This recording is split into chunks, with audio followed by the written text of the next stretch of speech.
In a stunning turn of events that has shaken the boxing world, Jake Paul has officially cancelled his highly anticipated rematch with Mike Tyson. This decision is sending shockwaves not just because of the high-profile nature of the fighters involved, but due to the staggering $700 million offer that was on the table. This situation transcends mere boxing drama. It's about legacies, money, and a spectacle that could have redefined the sport forever. Let's rewind to the first bout between Jake Paul and Mike Tyson. Fans tuned in expecting an explosive showdown, hoping to witness the legendary Iron Mike deliver a knockout punch to the YouTuber-turned-boxer. Instead, audiences were treated to what many deemed a scripted snooze fest, barely pulling in $20 million. This lackluster performance planted the seed for a rematch, one that could potentially be a real fight. Then, out of nowhere, a Saudi billionaire decided to shake things up, offering Mike Tyson an unprecedented $700 million to knock out Jake Paul. The stakes were raised to a level rarely seen in boxing. The conditions were clear. Tyson wasn't just being paid to show up. He had to win. This wasn't merely a payday. It was a chance for redemption for Tyson and a massive question mark for Paul. Could he handle the pressure, or would this rematch expose the cracks in his carefully constructed image? At 57 years old, Mike Tyson remains a formidable force. His legacy as a heavyweight champion is built on the ferocity and speed with which he ended fights.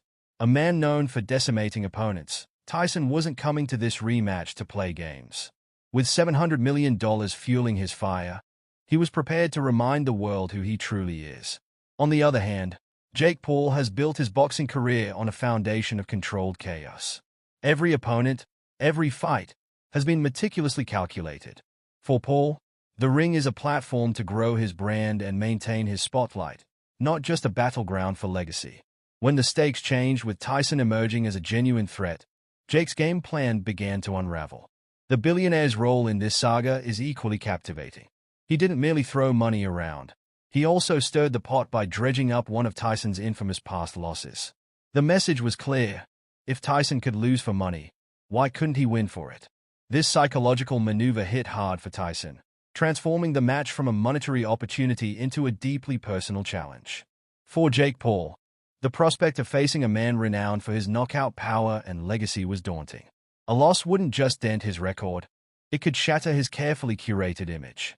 This was a nightmare scenario for a fighter whose entire career has been about controlling the narrative. By pulling out, Jake avoided the risk of losing, but he also opened himself to criticism. Many began to question his legitimacy as a boxer. Was he truly a fighter, or merely a showman? While Paul was navigating his brand's complexities, Tyson was gearing up for a fight that meant much more than money to him. For Tyson, this was a matter of respect, a chance to remind the world of his place in boxing history. However, Tyson didn't need Jake Paul to validate his legacy. It was already cemented. Whether or not he ever steps into the ring again, he will always be Iron Mike. As the cancellation of the rematch became public, a media frenzy erupted. Fans, critics, and experts flooded social media with opinions. Was Jake running scared? Was Tyson being exploited? What about the billionaire behind the offer? Was this an homage to Tyson's legacy or merely a flashy cash grab? The drama was as intricate as it was entertaining. This saga perfectly illustrates a significant shift in boxing. It's no longer just about grit and skill. It's about money, drama, and spectacle. The idea of Tyson fighting Jake Paul might seem absurd. A legend versus a YouTube star. But it encapsulates the chaotic reality of modern combat sports. Billionaires are throwing money around, influencers are chasing clout, and boxing legends are being drawn into this new circus. In the end, Jake Paul's decision to cancel the rematch has sparked more than just conversations about his character. It has opened the door to larger discussions about the future of boxing. Is it still a sport defined by honor and legacy? Or has it become a playground for the wealthy and the famous? This ongoing narrative will continue to unfold, and as always, the world will be watching closely.